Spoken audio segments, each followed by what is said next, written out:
चलिए, hello everyone, very good evening. कैसे हैं आप सभी? आई होप सो कि आप सभी अच्छे ही होंगे। एक बार मुझे आप सभी लोग जो है कमेंट करके बताएंगे कि मेरी ऑडियो और वीडियो एकदम सही सही आपको सुनाई और दिखाई पड़ रहा है कि नहीं, ताकि आज का जो हम लोग जो सेशन है इसको सही तरीके से संचालित कर सके। बहुत बहुत स्वागत है आप सभी का। और बिहार स्पेशल के कुछ बचे हुए सेक्शंस जो हैं वो हम आप लोगों के साथ जुड़ करके, है ना, वही समय जो है वो कंप्लीट करेंगे रोज़ रात को 8 बजे। तो एक बार मुझे आप लोग जो है कमेंट करके बताएंगे कि हम लोग जो है वो जुड़े हुए हैं या फिर नहीं जुड़े हुए हैं ना। थोड़ा कमेंट सेक्शन को भी मैं एक बार देख लूँ, है ना, ताकि आप लोगों की बातें मुझे तक पता चल जाए, ये चीज़ें, है ना। चलिए, बहुत बढ़िया, वेरी गुड, है ना।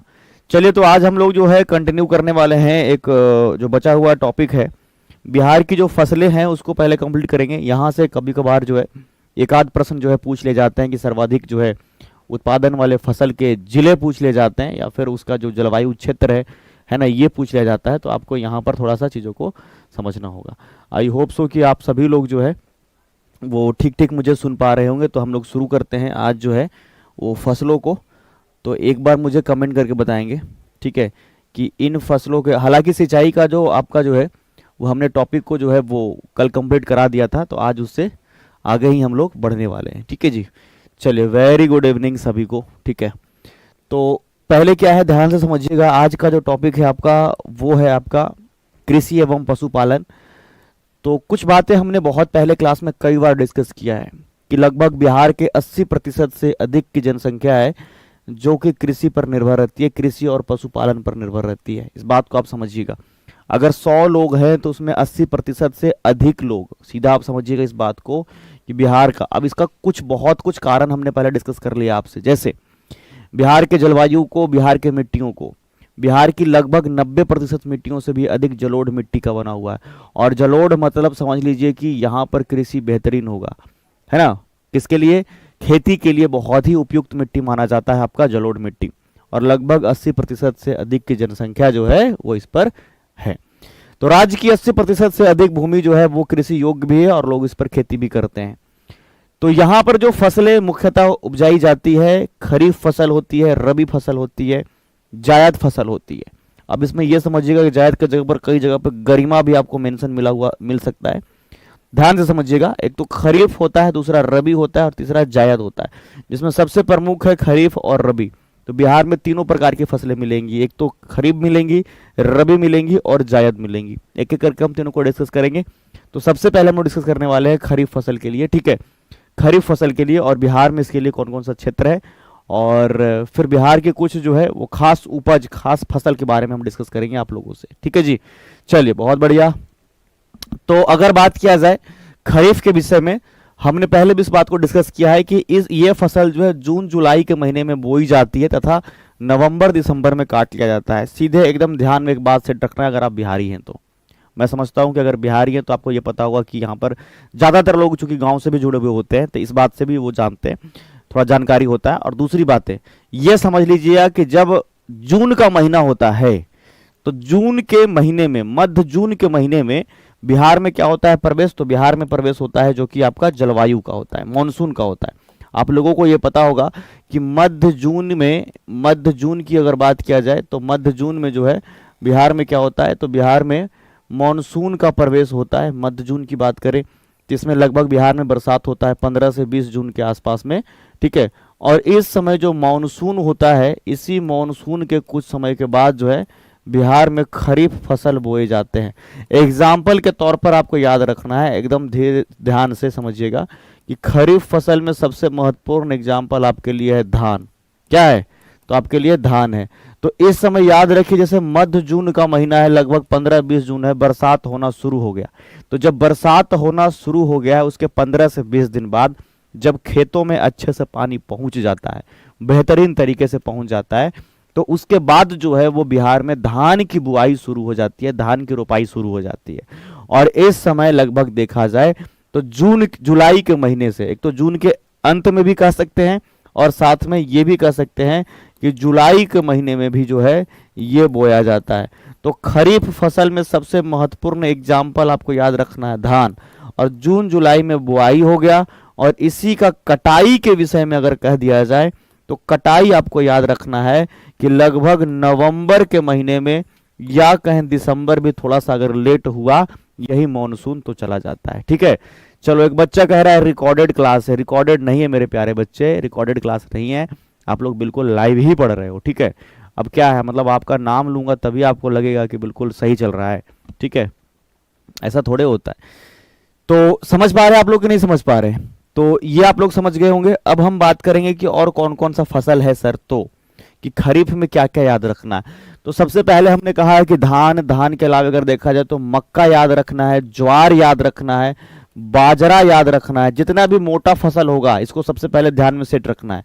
अरहर हो गया, ये सभी फसल जो है बिहार में खरीफ फसल है, इस बात को आपको समझना है। तो खरीफ के बारे में अगर कहा जाए तो सबसे बात पहला जो आपको ध्यान में रखना है कि जून जुलाई के महीने में इसको जो है इसका बुआई किया जाता है और लगभग अक्टूबर नवंबर के महीने में इसको जो है, ठीक है, अक्टूबर नवंबर के महीने में इसको काट लिया जाता है। याद रहेगा कि नहीं रहेगा बताओ? तो ये आपको दिमाग में सेट रखना है। उसके अलावा कुछ बात को आप समझिएगा कि इस समय फसलों को दो भागों में बांट दिया गया है। एक होता है इसमें अगहनी फसल और दूसरा होता है इसमें भदई फसल। ध्यान से समझिएगा, एक होता है अगहनी और दूसरा भदई फसल। अब ये तो आपको ऐसे ही याद रहेगा अगर आपको महीना याद है ठीक से हिंदी का। तो ध्यान से समझिए, अगर खरीफ के विषय में हम बात करें आपसे तो इसको दो भागों में समझना है आपको बांट करके। पहला हमने क्या कह दिया, इसमें पहला जो हमने आपसे कह दिया कि इसमें याद रखना है आपको अगहनी फसल, अगहनी फसल, और दूसरा जो हमने कह दिया वो भदई फसल। भदई मतलब समझ लेना कि भादों के समय में जो भी खेती होता है, विशेष करके वो सारे जो फसल खास करके सब्जियों में उगाई जाती है वो सब के सब खरीफ में भी शामिल होंगे और अगहनी में भी होंगे। जो अगहनी वाले होंगे, अगहन, आपने ये पूरा हिंदी का जो महीना है आप मेरे हिसाब से आपको याद होना चाहिए। ठीक है, चैत, बैसाख, जेठ, आषाढ़, सावन, भादो, आश्विन, कार्तिक, अगहन, पूस, माघ, फागुन। समझ में आया कि नहीं आया? तो अगहन का भी नाम लिया हमने और भादो का भी नाम लिया, तो ये भदई होगा। तो ये दो हिस्से आपको देखने के लिए मिलेगा। चलिए, वेरी गुड इवनिंग सभी को बच्चा, जय हिंद, जय हिंद सभी को, जय हिंद। अभी तक आपके मैसेजेस आ रहे हैं। तो बिहार में अगर फसलों के विषय में कहा जाए, अभी ज़्यादा नहीं बताया मैंने, बिहार में फसलों के विषय में कहा जाए तो तीन प्रकार के फसलें मुख्य रूप से आपको याद है, ठीक रखना है। पहला हमने क्या बताया बच्चा, पहले हमने बता दिया आपको खरीफ फसल, दूसरा क्या बताया रबी फसल, और तीसरा क्या बताया जायद फसल। तीन फसलें आपको ध्यान में रखना है। ठीक है, अभी नहीं लिखवाया हूं मैं, कुछ नहीं लिखवाया हूं। ठीक है, तो पहला खरीफ फसल को हम डिस्कस कर रहे हैं, बहुत आगे नहीं बढ़े हम लोग। और खरीफ फसल में हमने बता दिया कि जून जुलाई के महीने में इसकी बुआई कर दी जाती है और लगभग अगर देखा जाए तो नवंबर दिसंबर में इसकी कटाई कर ली जाती है। ठीक है, जून जुलाई में बुआई कर ली जाती है और नवंबर दिसंबर में कटाई। सर इसको याद कैसे रखेंगे सर? तो बहुत दिक्कत की बात ही नहीं है सर। याद रखिए, जब बिहार में मानसून का प्रवेश होता है, झमाझम बारिश होता है, तो वो बारिश होता है लगभग जून के मध्य में। हमने बिहार के जलवायु में खूब बढ़िया से आप लोगों को इसको बताया है, बात समझ में आ रहा है? तो जून जुलाई के महीने में इसी समय जो है आपका यहाँ पर खरीफ फसल की बुआई, और सबसे महत्वपूर्ण एग्जाम्पल आपको याद रखना है कि धान की। तो धान जो हो गया वो आपके खरीफ में हो गया, और भी अन्य मोटे अनाज, बाजरा हो गया, ज्वार हो गया, अरहर हो गया, सब के सब खरीफ फसल है। खरीफ फसल को हमने क्या कहा कि खरीफ फसल को हमने कहा बच्चा दो भागों में बांट करके आपको याद रखना है, एक अगहनी और एक भदई। तो अगहन के महीने वाला जो दिखेगा वो अगहनी में शामिल रहेगा, और भदई मतलब भादो के महीना में। आपको हमने बताया पहला हिंदी महीना चैत होता है, चैत, बैसाख, जेठ, आषाढ़, सावन, भादो, आश्विन, कार्तिक, अगहन, पूस। समझ में आ गया? तो ये आपको याद रखना है। तो अब देखो आगे बढ़ते हैं इसमें। तो एक तो पहला हिस्सा जो था आपको हमने बताया अगहनी। तो अगहनी की बुआई जो होती है लगभग जुलाई से अगस्त के बीच में होता है तथा नवंबर दिसंबर में काट लिया जाता है।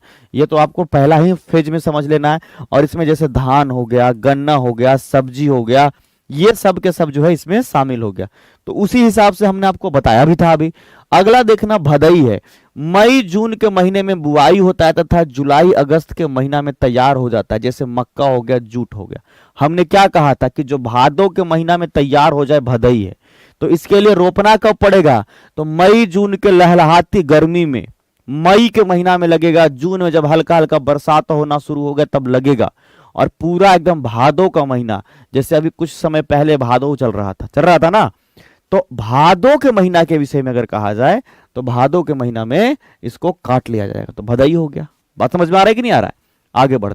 आगे बढ़ते हम लोग बात करते हैं रबी फसल का। खरीफ कंप्लीट है सभी को? एक बार कमेंट करके बताओ मुझे, क्या खरीफ आपको समझ में आया? जल्दी बताइए मुझे, क्या खरीफ समझ में आया? जल्दी बताओ। खरीफ से ज्यादा कुछ नहीं आपको याद रखना। देखो जैसे ही खरीफ बोला सीधा दिमाग में सेट कर लो आप लोग, ठीक है। इसकी बुआई कब होती है? इसकी बुआई होती है भाई जून और जुलाई में, जून और जुलाई में होती है, ठीक है। अगर इसकी कटाई के विषय में बात किया जाए तो कटाई याद रखना है नवंबर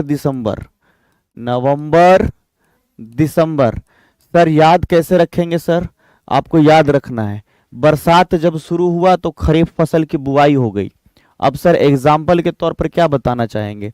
हम बताना चाहेंगे आपको धान, हम बताना चाहेंगे आपको ज्वार, हम बताना चाहेंगे आपको बाजरा, ये सब मोटे अनाज। और अगर बात करें तो अरहर। समझ में आया कि नहीं आया? अरहर।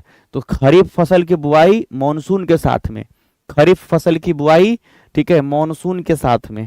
इसको मैं लाइन को लिख दूं, खरीफ फसल को की बुआई, खरीफ फसल की बुआई अगर ऐसा कह दे सर तो मॉनसून के साथ में याद रखना है, मॉनसून के साथ में याद रखना है, मतलब जून जुलाई के साथ में। अब इसके दो फेज हमने बता दिया सर आपको। एक तो पहला बताया कि इसमें दो भागों में जो बांटा गया है अघनी, अघन मतलब एकदम ठंडा के समय में ये होगा, कटेगा। बात समझ में आया? निकाले, ठीक है। समझ में आ रहा है कि नहीं आ रहा है? तो अघनी, और दूसरा हमने जो बोल दिया इसमें भदई फसल। तो ये भादों के महीना में ये सब्जी तैयार होगा जनरली, ठीक है। अघनी और भदई याद रहेगा।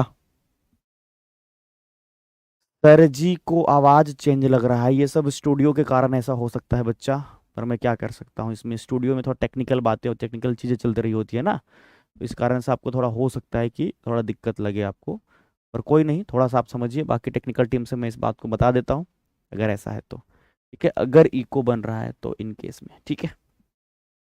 तो टेक्निकल टीम अगर मुझे सुन रहे होंगे तो आकर के इसको थोड़ा ठीक कर लीजिए।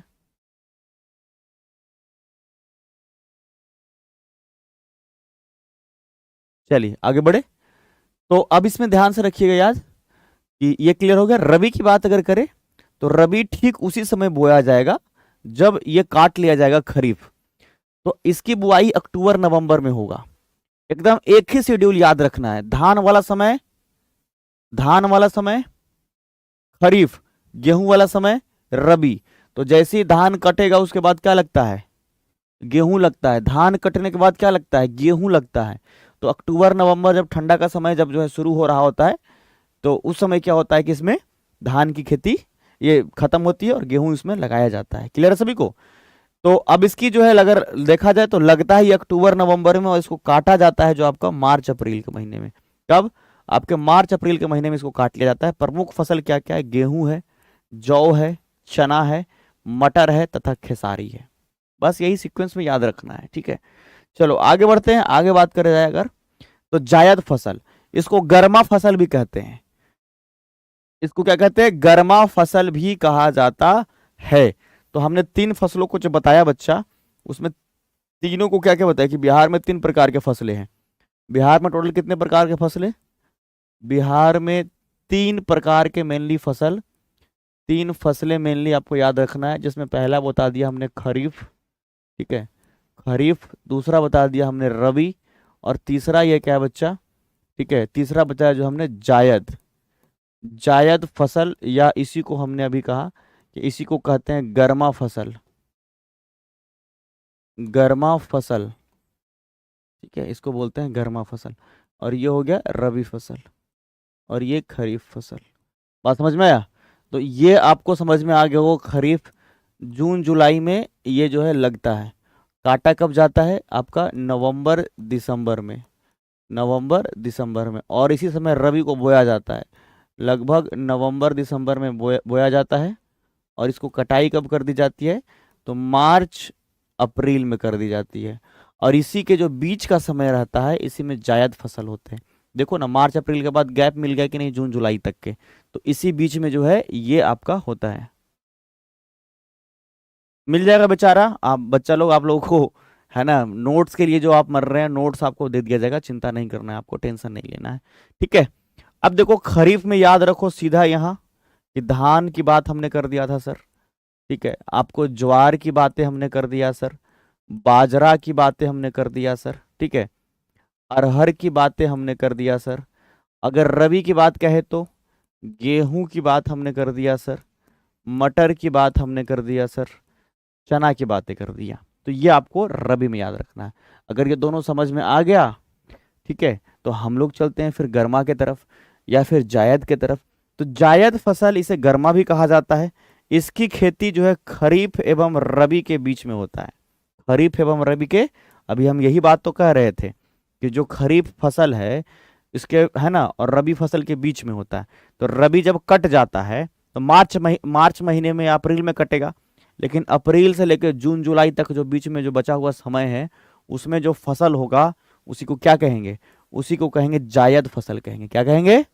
उसी को कहेंगे जायद फसल कहेंगे। ठीक है जी, आगे बढ़े हम लोग।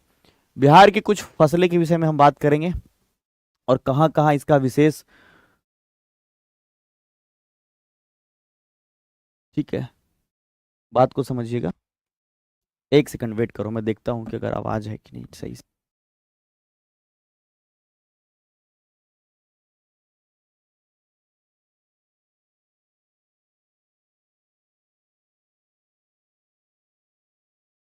ठीक है, चलो अभी आपका साउंड चेक हो जा रहा है, चिंता मत करिएगा। ठीक है, तो अब ध्यान से सुनना यहाँ पर सभी लोग, सभी बच्चे, कि बिहार में कुछ प्रमुख फसलें हैं और ये कहाँ पर होता है, कौन सा उपज बेहतरीन होता है, ध्यान से देखना। सबसे बात पहले हम कर रहे हैं चावल की। बिहार का सबसे मुख्य खाद्यान्न फसल है और यहां से प्रश्न पूछता है, ध्यान से सुनना। ठीक है, सबसे पहले बिहार की खाद्यान्न फसलें आपको तीन चार लगातार याद रखना है, ध्यान से सुनिएगा। बिहार के प्रमुख खाद्यान्न फसलें, बिहार के प्रमुख खाद्यान्न फसलें, खाद्यान्न फसलें, अगर इसके विषय में कहा जाए तो सबसे पहले ध्यान से समझिएगा। पहले नंबर पर आपको याद रखना है कि धान, बिहार में धान सबसे बड़ा खाद्यान्न फसल है। उसके बाद याद रखना है गेहूं। ठीक है, और उसके बाद याद रखना है तीसरे नंबर पर आपको मक्का, और चौथे नंबर पर आपको याद रखना है इसमें दलहनी फसलें, मतलब दलहनी। यहां से प्रश्न बनता है बच्चा। तो धान के विषय में अगर कहा जाए, ठीक है, आपकी आवाज बिल्कुल सही जा रही है। अब तक मैंने फोन में अभी देखा, टेक्निकल टीम ने मुझे बताया साउंड बिल्कुल ठीक है। जिन बच्चों के फोन में नहीं जा रहा है, हो सकता है कि उनको अपना परेशानी होगा। ठीक है जी, तो धान के विषय में अगर कहा जाए तो बिहार में सर्वाधिक धान जो होता है वो रोहतास में होता है। ठीक है, इसको याद रखना है। बिहार में गेहूं सबसे अधिक अगर होता है तो ये भी रोहतास में होता है। और बिहार में मक्का सबसे अधिक जो है वो कटिहार में होता है। और बिहार में दलहनी सबसे अधिक जो है वो पटना में होता है। तो बिहार के चार प्रमुख खाद्यान्न फसलें जो लगातार सीक्वेंस में बताया है, इसको आपको जो है याद रखना है, नोट डाउन भी करना है। ठीक है जी, इसको याद रखना है, नोट डाउन भी करना है। क्या आपको ये सारी चीजें क्लियर है? जल्दी से बताओ। यस सर, याद रहेगा सर। यस सर, याद रहेगा सर। जल्दी बता दो मुझे बच्चा, क्या आपको ये याद रहेगा? बिहार के चार प्रमुख खाद्यान्न फसलें। हाँ, पहले नंबर पर क्या बताया?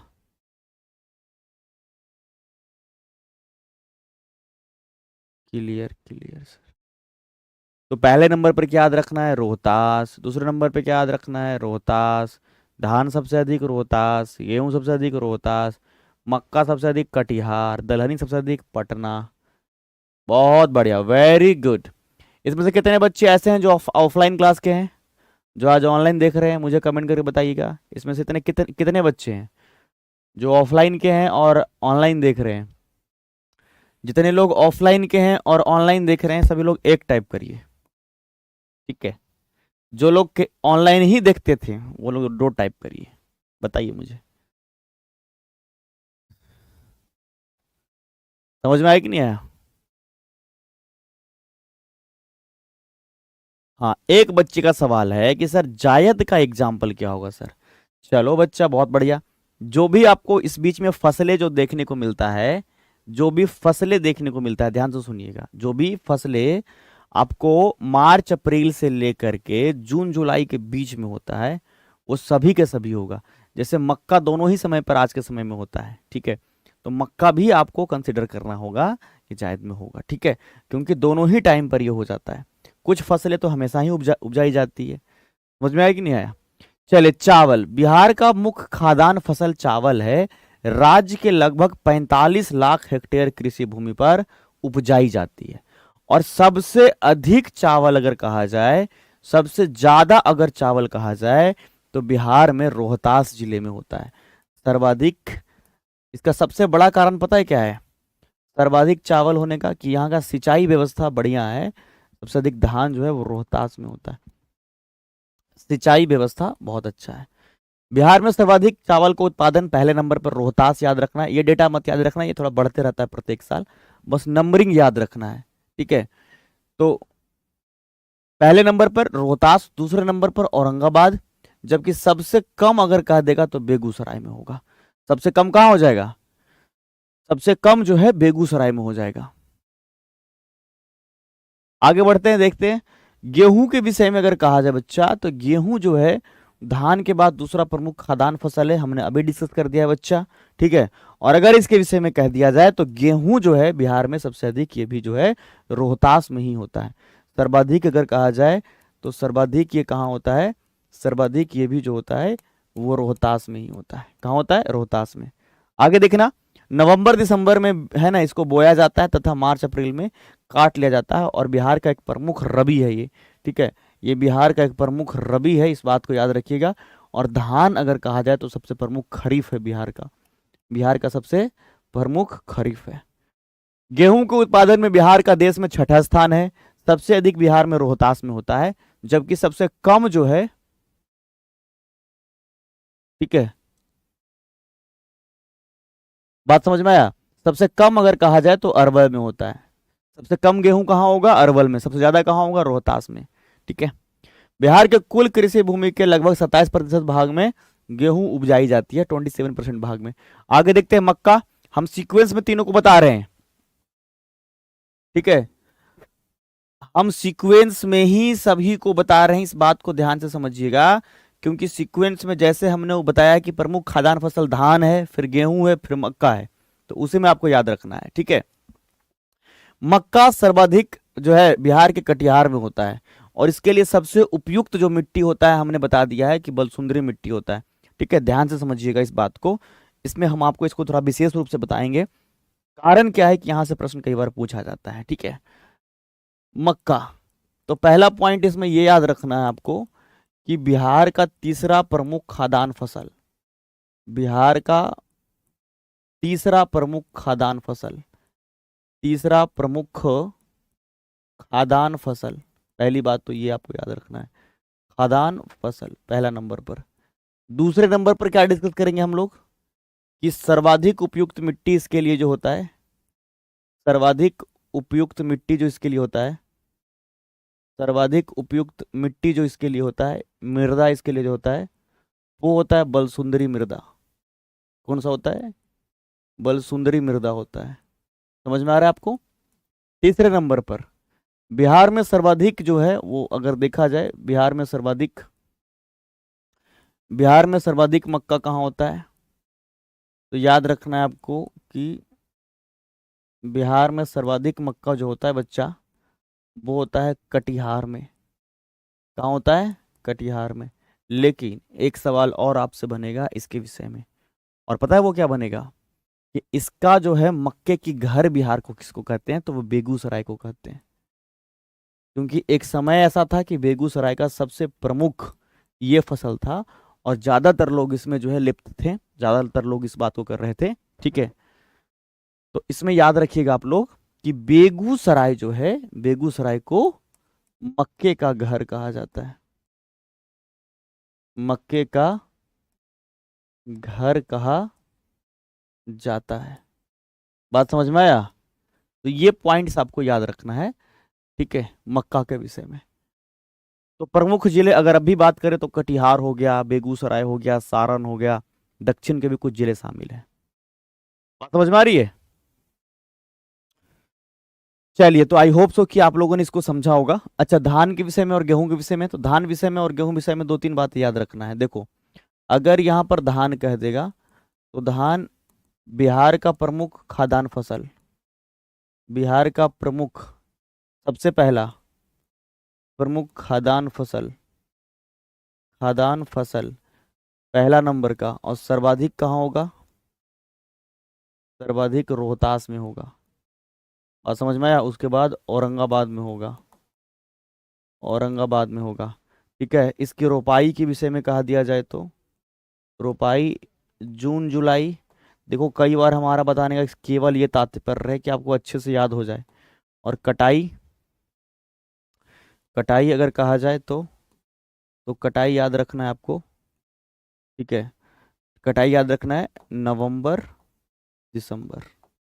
ठीक है, और उसी प्रकार से फिर अगर गेहूं के विषय में कह दिया जाए तो गेहूं में आपको याद रखना है कि दूसरा प्रमुख खाद्यान्न फसल, दूसरा प्रमुख खाद्यान्न, खाद्यान्न फसल। सर्वाधिक किसका कहाँ होगा? तो अभी हमने बताया था सर्वाधिक रोहतास में होगा बच्चा, रोहतास में होगा। ठीक है, क्लियर है? और इसको कब बोया जाएगा? तो अक्टूबर नवंबर के महीने में इसको बोया जाएगा। बात समझ में आ रही है? और कटाई कब होगी? तो कटाई आपको याद रखना है किसकी होगी? कटाई होगी मार्च अप्रैल में, मार्च अप्रैल में। बात समझ में आ रही है? Done sir. सर कितना पेज लिखवाए हैं, कितना छोड़ दे? अभी लिखवाए हैं बच्चा, केवल पढ़ा रहे हैं आप लोग को। ठीक है, आप पढ़ते जाइए, आराम से नोट्स बनाइएगा, है ना। आराम से दोबारा भी वीडियो देख करके आप नोट्स बना सकते हैं, कोई दिक्कत की बात नहीं है आपके लिए। ठीक है जी, चलो बहुत बढ़िया, वेरी गुड।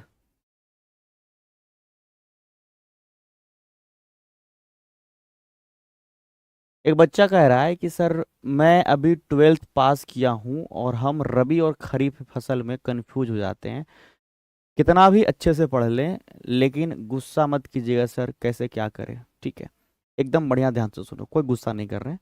आज के बाद तुमको कोई दिक्कत नहीं होगा, लेकिन अगर एक लाइन केवल दिमाग में सेट रखोगे तब, कुछ याद नहीं करना है और दिमाग में सेट रखना है। क्या आपको ये बात पता है कि बिहार में मानसून का प्रवेश मध्य जून में होता है? इसका मतलब क्या हुआ सर? अरे बिहार में झनाझन जो बरसात होता है वो जून के महीना से शुरू हो जाता है, मध्य जून से। जून में, पहला जून में एक दो हफ्ता गर्मी रहेगा कड़कड़ा करके, 15 से 20 जून के बीच में जो है वो शुरू होता है। ये बात याद है तुमको? ये बताओ पहले। अगर ये याद है तो तुमको कुछ और याद नहीं करना पड़ेगा। और जैसे बिहार में बरसात शुरू होता है, बिहार में रोपाता है धान, ये भी पता होगा। अरे बरसात में रोपाता है कि नहीं बिहार में धान, ये बताओ? गर्मी के दिन में तो नहीं रोपाता है, बरसात में ही रोपाता है। ऐसा तो है नहीं कि तुमको ठंडा के दिन में धान रोपा रहा है। बरसात में धान रोपाता है, और बरसात का शुरुआत होता है मध्य जून से। ठीक है, तो जून के अंत में और जुलाई के प्रारंभ में, क्योंकि कुछ समय उसका गाछ भी तो लगेगा। बात समझ लो, समझ में आ रहा है कि नहीं आ रहा है? बरसात का पानी खेत में अच्छे से पहुंचे, इसके लिए कम से कम 10 दिन तो लगेगा, 15 दिन, है ना। तो ध्यान से समझिएगा कि धान जो है वो खरीफ है और गेहूं जो है वो रबी है। ठीक है, धान खरीफ है और गेहूं रबी है। तो खरीफ लग कब रहा है? जून जुलाई में, और कटेगा कब? नवंबर दिसंबर में। तबे ना जनवरी में सरस्वती पूजा और फरवरी में सरस्वती पूजा, तब पूरा देखते हो कि धान का एकदम से वो, क्या बोलते हैं उसको, एकदम गांज लगा हुआ है पूरा, नहीं बोलते उसको। तो याद कैसे रहेगा? याद ऐसे रहेगा, खरीफ मतलब धान, एक याद रखना। और धान बुआ रहा है कब? जून जुलाई में। कटेगा कब? नवंबर दिसंबर। और उसके बाद जो है, ठीक है, और अगर उसके बाद कहेगा तो रबी, तो रबी कब लगेगा? फिर वही धान कटने के बाद रबी लग जाएगा, और वही धान का जो खेत रहता है उसका जुताई हुआ और उसी में फिर रबी लग गया। तो नवंबर के महीने में लगभग रबी लगेगा, और फिर मार्च अप्रैल में फिर कटेगा गेहूं, रबी। बस एक को याद रखो ना, खरीफ मतलब धान, खरीफ मतलब खरखर धान, और रबी मतलब गेहूं। समझ गए? बात समझ में आ रहा है कि नहीं आ रहा है? एकदम अब क्लियर हो गया सर, रोशन समझ में आ गया? एकदम क्लियर हो गया ना। बरसात के साथ में शुरू होगा खरीफ धान। आगे बढ़े, आगे देखो, जौ के बारे में बता रहे हैं। तो जौ के बारे में अगर कहा जाए तो याद रखिए कि जौ उत्पादन में पूर्वी और पश्चिम चंपारण अग्रणी है। इसके अलावा गोपालगंज, सिवान आदि जिलों में होता है। बिहार में सबसे अधिक जो है अगर जौ कहा जाएगा तो पश्चिम चंपारण में होता है। जौ से क्या बनता है सर? तो जौ से बनता है मैदा। क्या बनता है? बात समझ में आ रहा है? जौ से क्या बनता है? मैदा बनता है। आगे बढ़े, रागी या मड़ुआ बिहार का एक बहुत ही स्पेशल जो है ये है ना, ये है आपका स्पेशल है। तो रागी या मड़ुआ के विषय में कहा जाए, स्लाइड आपको मिल जाएगा, क्लास के बाद अपलोड हो जाएगा, चिंता मत करिए, ठीक है। रागी या मड़ुआ, तो बिहार में कुछ पर्व भी होते हैं जो मड़ुआ से संबंधित है। मड़ुआ का रोटी बनाया जाता है। तो मोटा अनाज है मड़ुआ, ठीक है।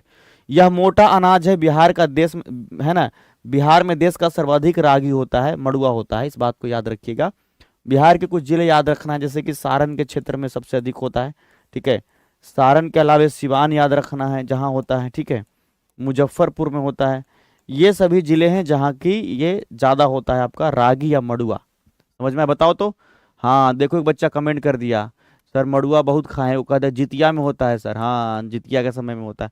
पूरा दिन जो है आपकी माता जी आपके लिए क्या रहती है? उपवास पे रहती है, और शाम को पूजा करके मड़ुआ का रोटी खाया था। मड़ुआ देखो थोड़ा काला काला दिखेगा, मड़ुआ दिखता नहीं है ना, थोड़ा काला जैसा दिखता है मड़ुआ, है ना। जितिया पावन के अवसर पर। बहुत बढ़िया सर। रबी कौन से फसल में आएगा? अरे रबी में कौन फसल आएगा ये पूछना है मेरे प्यारे बच्चे। खरीफ में जैसे हमने बता दिया धान। अब क्या तुम लोग याद करते हो? खरीफ में अभी हमने बताया धान, ज्वार, बाजरा, अरहर। रबी में सर गेहूं, मटर, चना, सब रबी हो गया।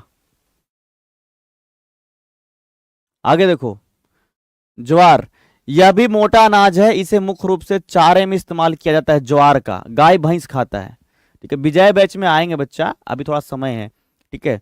आप बाकी सब्जेक्ट करिएगा, फिर उसके बाद हम भी आएंगे, चिंता मत करिए आप, ठीक है।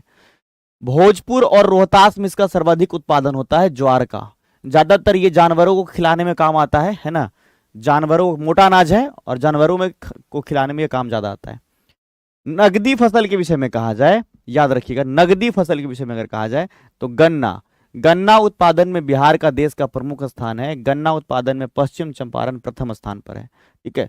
मिर्च की बात करें अगर बच्चा, हाँ देखो गन्ना में भी याद रखना पश्चिम चंपारण बिहार में महत्वपूर्ण एक जगह है। ये प्रश्न इंपॉर्टेंट है आपके लिए। बिहार में सबसे अधिक जो है वो गन्ना ईख की खेती कहाँ होती है? तो पश्चिम चंपारण में। अगर ये ऐसा नहीं लिखा हुआ मिल जाए तो बिहार का उत्तर पश्चिम में, उत्तर, ठीक है, पश्चिम में सबसे अधिक गन्ना होता है।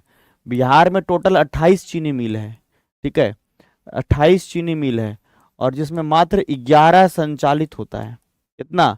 11 संचालित होता है। मिर्च देखें, मिर्च पटना, गया, दरभंगा, बक्सर आदि क्षेत्र में होता है।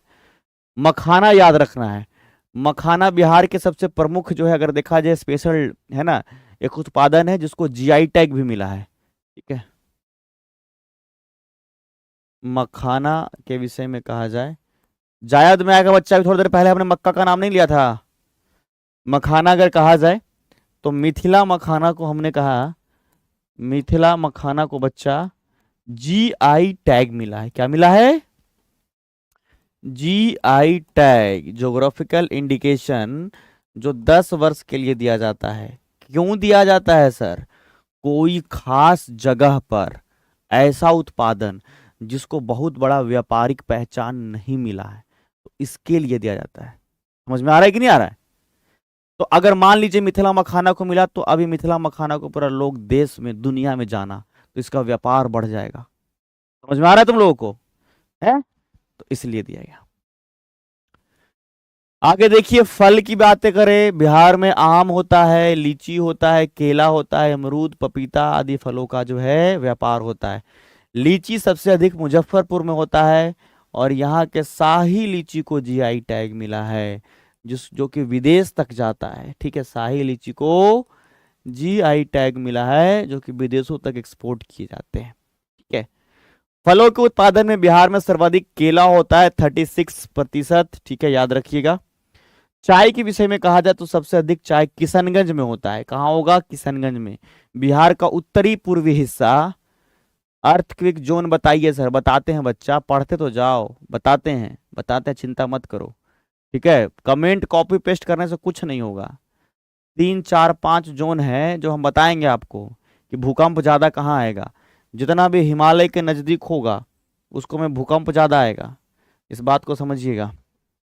पर्वतीय क्षेत्र है और यहाँ भूकंप ज्यादा आएगा। 4 5 में ज्यादा आएगा, ठीक है, 4 में और 5 में ये जोन में ज्यादा आएगा, 3 में कम आएगा। बताएंगे, अभी डिस्कस मत, टेंशन मत लीजिए, ठीक है। चलिए, चाय सबसे अधिक कहाँ हो गया, तो चाय सबसे अधिक हो गया आपका किशनगंज में। उसके अलावा कुछ बातें याद रखें, इसे जूट कहाँ हुआ, तो जूट सर्वाधिक होता है, जूट सर्वाधिक होता है वो होता है पूर्णिया में बच्चा। कहाँ होगा, पूर्णिया में होगा जूट सबसे अधिक, ठीक है। और अगर कहा जाए तो जूट पार्क भी बना है पूर्णिया में, जूट पार्क भी बना है, करंट अफेयर में पूछे जाएगा। जूट का आप इस्तेमाल जूट और कपास का होता है वस्त्र उद्योग में।